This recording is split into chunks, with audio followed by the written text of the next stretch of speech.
And I'm Brandon Crow. The new James Bond trailer comes out tonight, but COOUTUBE starts right now. Well, guys, the atmosphere in the Child Center last night was on fire, and so was the crowd, and also our team. In California with 5 as well. Notable signees include 4-star offensive tackle Keither Longson, representing my home, the Golden State, as a number 4 tackle in California overall, from right down in that area there. It was a tough week of practice in tennis, but Coach Brad Pierce says it was all worth it, as BYU flew high over Air Force. Cougar fans may be having basketball withdrawals as they wait for Selection Sunday, but spring football is here and heading into its 3rd week. Last October, Lavelle Edwards Stadium was in total shock after Taysom Hill went down with a leg fracture, one play that literally changed the course of a whole season. COOUTUBE reporter Miranda Collette is live at the scene of the crime. Miranda, can you still feel the pain that Cougar fans felt so long ago?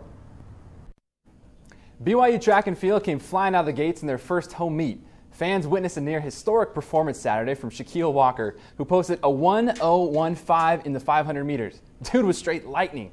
It was 1 second off the national record. The women strutted their stuff too, winning 8 events. You go, Cougs. That's where we're going to be, rooting on BYU as they take on the Zags.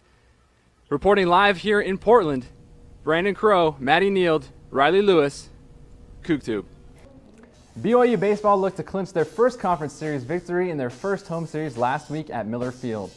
The Pepperdine Waves rolled into Provo Friday night, and Manny Jefferson starts things off with his Manny Jack to left field. Get up, ball! It's gone! Caught the jet stream, and the Cougars would bounce back, however. They were leading 2-1 when Parker Starr lays this bunt down, and it rolls down the line. Check this thing out. It finds the chalk and does the tango, literally hugs the line. We got to take another look at this in replay. One of the best bunts you'll ever see. Literally just rides right along, comes back. Pepperdine third baseman's like, come on, man, are you serious? With a 5-3 lead, the closer Michael Rucker comes in and gets the double play to take home the W. BYU would win 5-3.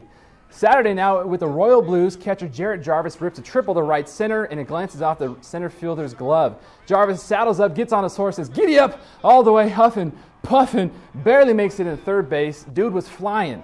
But Pepperdine would make a comeback, however, and with BYU down 5-4 in the 9th, Cole Wilstead pinch hit drops this one into center field to tie the game up.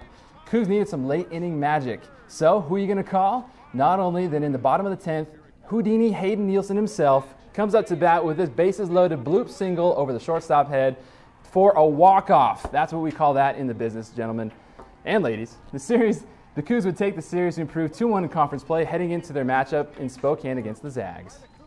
The softball team branded the Aggies in Logan on Tuesday and made it a one-sided SLUG-FEST. We head to the top of the second where BYU held a 1-0 lead early. Lacey Hofstad rips this one past the shortstop to center field, driving in 2 of her 5 RBIs on the day. The damage in the inning would not stop there. Gordy Bravo wanted in on the action with this shot down the right field line, and she brings in another run. And what's the softball game without some home runs? Sydney Broderick steps up to the plate and crushes this one. That ball got out of here quicker than Dom Toretto down a quarter-mile stretch. You ain't getting that one back, tacking on 3 more runs, finally adding to the damage. Mackenzie St. Clair wallops this one opposite field for her first home run of the season, and BYU wins easily 13-2. I think rugby just scored again. Dinner conversations are probably pretty interesting for one BYU sports power couple. Kyle Collinsworth owns the NCAA record, and Shea Martinez is an All-American track star. Together they make one terrific team, but who's the better athlete? COOUTUBE's Riley Lewis caught up with the duo to settle the score. Kyle Collinsworth is a popular face on campus, but his fiancée Shea Martinez... Blake, will Taysom be a legitimate Heisman contender again this year? Well, the Sporting News has Taysom ranked as the number 9 college football quarterback right now. He's ahead of even Ohio State's Braxton Miller. Wow. Looks like there's a lot of potential for this team. Yeah, definitely. Thanks, Blake. The Y added some depth in the pocket with dual-threat quarterback standout Bo Hodge, the son of ESPN analyst Merrill Hodge. Hodge brings some Kentucky bluegrass swag to the pocket with Taysom coming off of an injury and Tanner Mangum returning from a mission. The Cougars landed the nation's 50th best corner in Dion Lake from Highland High School up north, one of 12 defensive players on the day. And possibly the biggest name to come from the list of Texans bringing their talents to Utah County is 3-star recruit Akile Davis. The 6'1" senior's golden hands and agility are akin to fellow Texan and Cougar Jordan Leslie. And here's a quick overview of the 2015 class.